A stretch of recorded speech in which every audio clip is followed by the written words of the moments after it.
Suara suling bambu terdengar merdu, mengiringi senja yang memudar di kaki pegunungan. Di sebuah desa yang terpencil, hiduplah seorang petani muda bernama Arif. Hidupnya sederhana, berteman dengan cangkul dan lumpur. Ia tak pernah membayangkan bahwa takdir akan membawanya ke sebuah petualangan yang mengubah segalanya. Desas-desus tentang gua terlarang telah lama beredar. Konon, di dalamnya tersembunyi harta karun yang mampu mengubah nasib siapapun. Namun tidak ada yang berani mendekat. Legenda mengatakan gua itu dijaga oleh kekuatan misterius dan setiap orang yang mencoba masuk tidak pernah kembali. Arif yang selalu mendengarkan cerita para tetua dengan penuh minat, suatu hari memutuskan untuk membuktikan kebenarannya. Saat petang merayap, ia mengemasi ranselnya. Dengan tekad yang membara, ia meninggalkan ladangnya yang subur, menyusuri jalan setapak yang menanjak, menuju ke arah pegunungan di mana goa itu berada. Hembusan angin terasa dingin menusuk kulit. Malam semakin pekat, namun Arif tak gentar. Ia tahu bahwa pilihan ini adalah satu-satunya kesempatan untuk mengubah hidupnya. Setelah berjam-jam berjalan, ia tiba di sebuah celah tebing. Di sanalah pintu masuk menuju goa terlarang terlihat. Mulut goa yang gelap seperti menganga, siap menelan siapa saja yang berani melangkah masuk. Arif menarik napas dalam-dalam. Dengan langkah mantap, ia memasuki kegelapan. Udara di dalam goa terasa lembab dan dingin. Tak ada suara apapun, hanya tetesan air yang jatuh dari langit-langit, menggema di setiap langkahnya. Ia terus berjalan lebih dalam, menyusuri lorong-lorong sempit yang berkelok. Tanpa disangka, di ujung lorong, ia melihat cahaya redup. Cahaya itu memancar dari sebuah celah kecil di dinding. Rasa penasaran membawanya mendekat.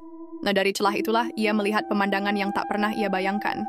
Sebuah ruangan luas penuh dengan emas, permata, dan berlian yang berkilauan.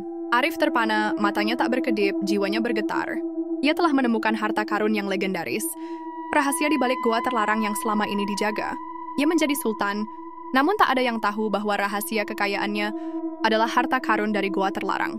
Ia memulai hidup baru, membeli tanah-tanah subur, membangun rumah-rumah megah, dan membantu orang-orang di desanya. Namun, di balik semua itu, ada pertanyaan yang terus menghantuinya. Apa rahasia di balik harta karun ini? Siapakah yang menyimpannya?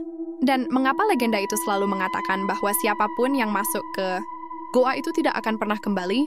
Pertanyaan-pertanyaan itu menggerogoti pikiran Arif, dan ia tahu petualangannya baru saja dimulai. Desa kini tak lagi sama. Jalan-jalan yang dulu hanya setapak kini dilapisi semen. Rumah-rumah yang tadinya gubuk, kini berdiri kokoh dengan dinding batu bata. Semua berkat Arif, sang dermawan yang tak pernah lelah membantu.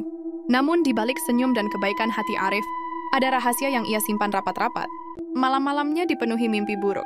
Sosok-sosok bayangan menari-nari, seakan ingin merebut kembali apa yang telah ia ambil. Arif sadar kekayaan ini bukanlah miliknya. Ia memutuskan untuk kembali ke goa terlarang.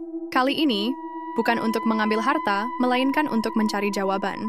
Ia ingin tahu, mengapa harta itu ada di sana, dan siapa yang menyimpannya. Ia kembali menyusuri lorong-lorong gelap. Kali ini ia lebih teliti. Ia menyadari ada sesuatu yang berbeda. Ada ukiran-ukiran kuno di dinding goa yang tak ia sadari saat pertama kali datang. Ukiran itu seperti peta, menceritakan sebuah kisah. Ukiran pertama menunjukkan seorang lelaki yang sedang berdoa di depan sebuah peti. Ukiran kedua menunjukkan lelaki itu dikelilingi oleh binatang-binatang buas. Ukiran ketiga menunjukkan lelaki itu menghilang dalam cahaya yang terang. Arif tertegun. Ia menyadari ada rahasia besar yang tersembunyi di balik ukiran-ukiran ini.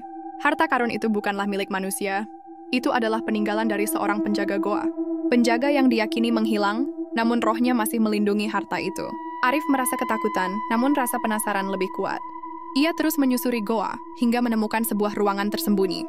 Di tengah ruangan terdapat sebuah peti mati dari batu. Di atasnya terukir sebuah tulisan kuno yang tidak bisa ia pahami.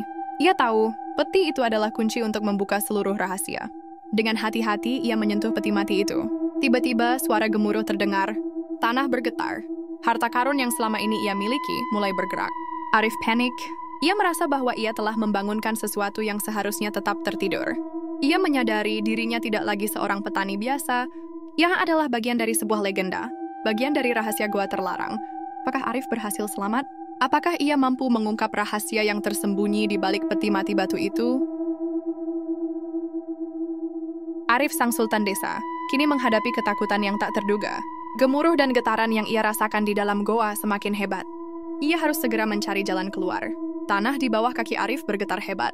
Batu-batu mulai berjatuhan dari langit-langit goa. Ia tahu ia telah membangunkan sesuatu yang seharusnya tak ia sentuh. Dengan panik, ia berlari kembali ke arah pintu masuk. Namun jalannya terhalang oleh tumpukan batu. Pintu masuk tertutup, Arif terjebak. Di tengah keputusasaan,nya ia melihat cahaya yang lebih terang dari sebelumnya. Cahaya itu memancar dari peti mati batu yang tadi ia sentuh. Ukiran-ukiran di peti mati itu menyala, seakan hidup. Dari cahaya itu muncul sesosok bayangan. Bukan sosok yang menakutkan, melainkan seorang kakek tua berjubah putih. Wajahnya teduh, matanya memancarkan kebijaksanaan. Kakek itu memandangi Arif dan tersenyum. "Anak muda," ucap kakek itu dengan suara yang lembut dan berwibawa, "kau telah menemukan harta yang tersembunyi. Harta itu bukan milikku, melainkan milik alam. Aku hanyalah seorang penjaga." Arif terpana. Ia tak bisa berkata-kata. Kakek itu melanjutkan, "Harta karun itu adalah kristal kehidupan. Kristal itu akan memberikan kekayaan, namun hanya jika digunakan untuk kebaikan. Jika kau menggunakannya untuk kejahatan, maka kristal itu akan menghancurkanmu." Arif teringat semua kebaikan yang ia lakukan di desanya. Ia telah menggunakan kekayaan itu untuk membangun desa, membantu orang-orang miskin.